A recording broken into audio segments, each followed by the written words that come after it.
Morning star pattern একটি candle stick pattern, যা সাধারণত একটি ডাউন ট্রেন্ডের পরে দেখা যায় এবং ট্রেন্ড রিভার্সালের ইঙ্গিত দেয়। এটি 3টি ক্যান্ডেল নিয়ে গঠিত।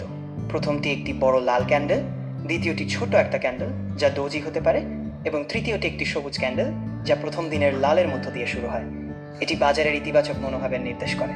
অন্যভাবে বলতে গেলে মর্নিং স্টার একটি ক্যান্ডেল স্টিক প্যাটার্ন সাধারণত 3টি আলাদা দিন জুড়ে গঠিত হয়।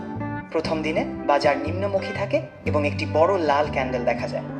দ্বিতীয় দিনে একটি ছোট ক্যান্ডেল দেখা যায় যা ডোজি বা স্পিনিং টপ হতে পারে, যা ইঙ্গিত দেয় বাজারের অনিশ্চয়তা।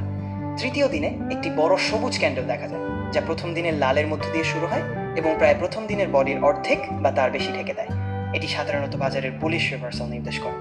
মর্নিং স্টার প্যাটার্ন অনেক টাইম ফ্রেমে ইউজ করা যায়, তবে সাধারণ কোনো ব্যক্তি চেয়ে ডেইলি চার্টে এটি বেশি কার্যকর, কারণ এতে প্রতিটি ক্যান্ডেল একটি দিনের ট্রেডিং কার্যক্রম তুলে ধরে।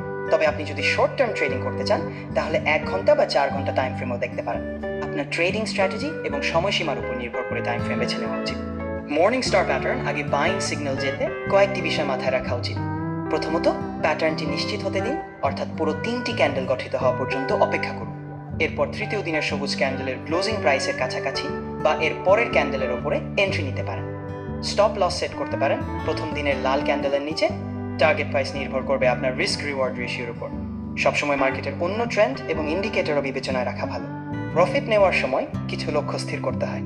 সাধারণত আপনি সাম্প্রতিক রেজিস্ট্যান্স লেভেল বা আগের গুরুত্বপূর্ণ সাপোর্ট লেভেলকে টার্গেট করতে পারেন। এছাড়াও রিস্ক রিওয়ার্ড রেশিও অনুযায়ী, উদাহরণস্বরূপ যদি আপনার স্টপ লস 10 পিপস হয়, তাহলে প্রফিট টার্গেট 20 বা 30 পিপস সেট করতে পারেন। ট্রেইলিং স্টপ ব্যবহার করেও ধীরে ধীরে প্রফিট লক করতে পারেন। একটি বিষয় মনে রাখা ভালো, মর্নিং স্টার প্যাটার্ন একা সবসময় শক্তি দেবে না। এটি অন্য টেকনিক্যাল ইন্ডিকেটর এবং মার্কেট কন্ডিশন মিলিয়ে যাচাই করা উচিত। প্রাইস অ্যাকশনের সাথে ভলিউম অ্যানালাইসিসও গুরুত্বপূর্ণ।